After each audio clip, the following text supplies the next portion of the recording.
आज दुनिया में हम विकसित देशों की हालत देखते हैं तो विकास इस प्रकार से हुआ है कि उसके साथ विनाश भी आ गया।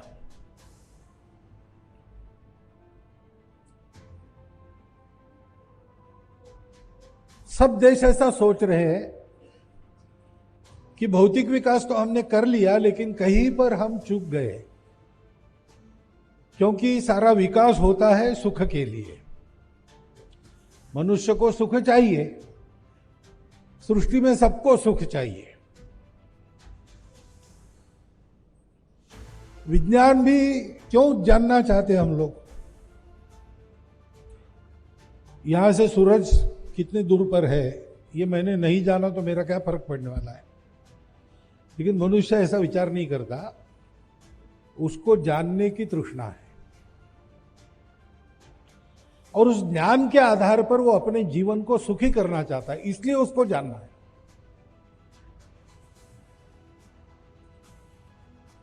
तो सुख की कल्पना क्या है, इस पर विकास की दिशा निर्धारित होती है।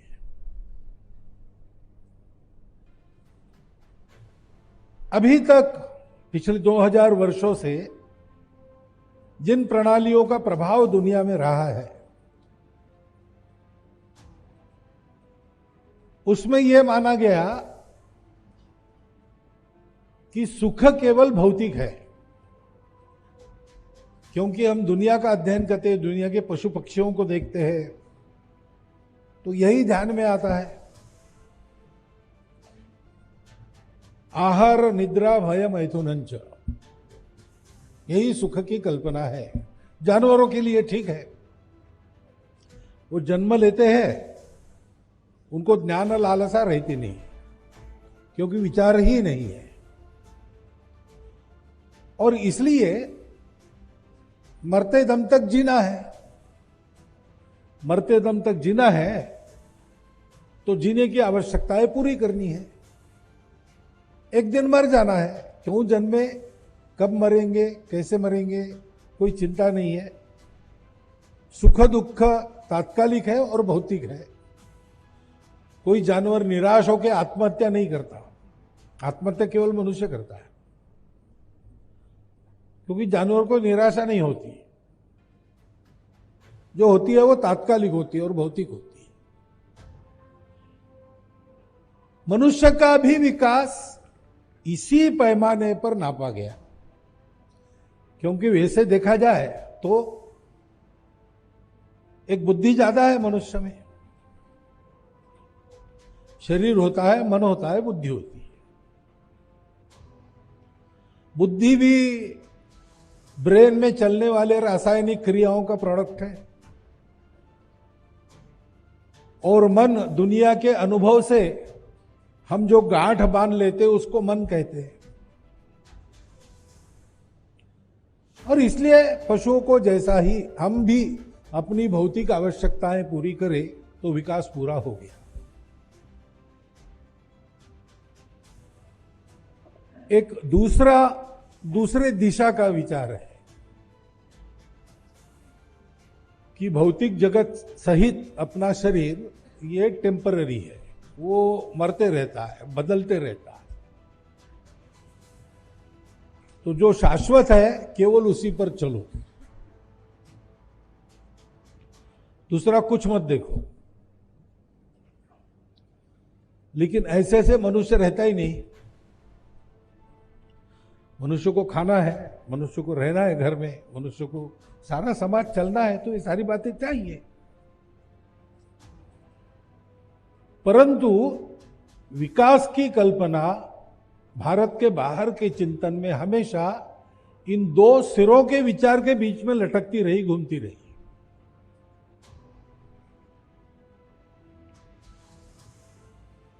हमारे यहां हमारी दृष्टि अलग है। हमने ये समझा कि सृष्टि दोनों बातों से चलती है। भौतिक जगत का हम अनुभव लेते हैं, अपने ज्ञानेंद्रिय सब बाहर देखते हैं, बाहर की दुनिया का अनुभव होता है। अनुभव होता है तो वो है, वो मिथ्या है यानी असत्य नहीं है। मिथ्या इज रिलेटिव ट्रुथ। कुछ दूर तक वो भी सत्य, उसमें से जाना पड़ता है। तो रोटी, कपड़ा, मकान, स्वास्थ्य, शिक्षा, ये सब चाहिए।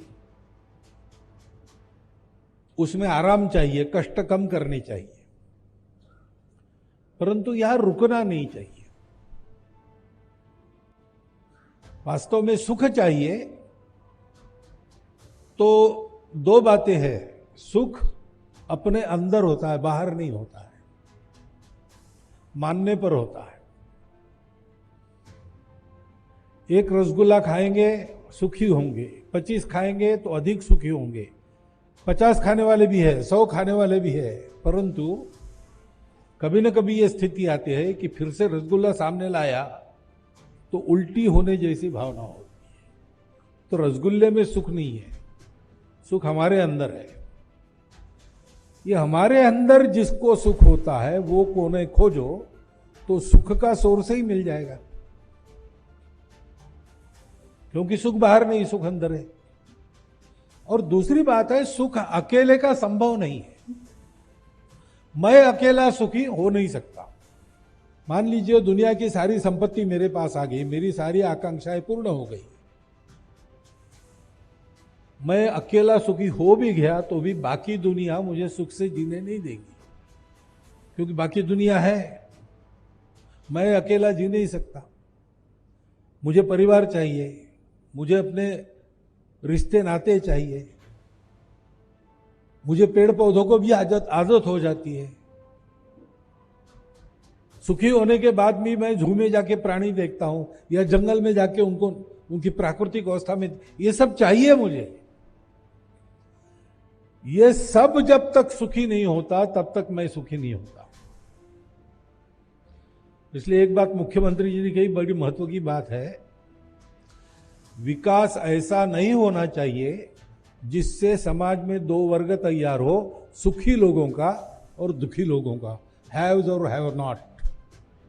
ये गलत विकास है। विकास ऐसा होना चाहिए, मनुष्य की क्षमताओं में फर्क रहता है, इसलिए अपने पराक्रम से कौन कितना पाता है इसमें अंतर रहेगा, लेकिन ये अंतर कम से कम रहे। वो अंतर मनुष्य को जो अवसर मिलता है उसमें अंतर है, इसलिए नहीं होना चाहिए। मनुष्य को जो साधन उपलब्ध है उसमें कम ज्यादा है, इसलिए नहीं होना चाहिए। मनुष्य को उसकी क्षमता के अनुसार कम ज्यादा हुआ तो मनुष्य को भी दुख नहीं होता, लेकिन समान क्षमता वाले एक को उपलब्ध है, दूसरे को नहीं है, इससे दुख उत्पन्न होता है, वैर उत्पन्न होता है, और फिर बैरी एक दूसरे को सुख से जीने नहीं देते। और इसलिए विकास की भारतीय अवधारणा वो कहती है दोनों जानो। अब विचार जो किया वो अगर अधूरे दृष्टि पर किया तो अहंकार भी आ जाता है, क्योंकि मेरा ही अस्तित्व है और तो कोई है नहीं, मुझे ही जीना है। Struggle for existence, survival of the fittest. तो स्ट्रगल तो है, हमारा सबसे झगड़ा है, क्योंकि स्पर्धा है, और इसलिए सबसे बलवान बन के मुझे आगे जाना पड़ेगा। मेरे उपयोगी होंगे उनको मैं रख लूंगा, मेरे लिए अनुपयोगी है उनको छोड़ दूंगा, उनका विचार नहीं करूंगा, और विरोधी है उनको समाप्त करूंगा, क्योंकि मुझे सुखी होना है। और सुख के बारे में ये शाश्वत है, मैं अकेला सुखी हो नहीं सकता, मुझे सुखी होना है तो सबको सुखी होना पड़ेगा। वो इस अधूरी दृष्टि में आता नहीं। उसकी सबसे लंबी छलांग क्या है? Maximum good of the maximum people. लेकिन ऐसा विचार करके ये विकास नहीं हो सकेगा, उसके साथ विनाश आएगा।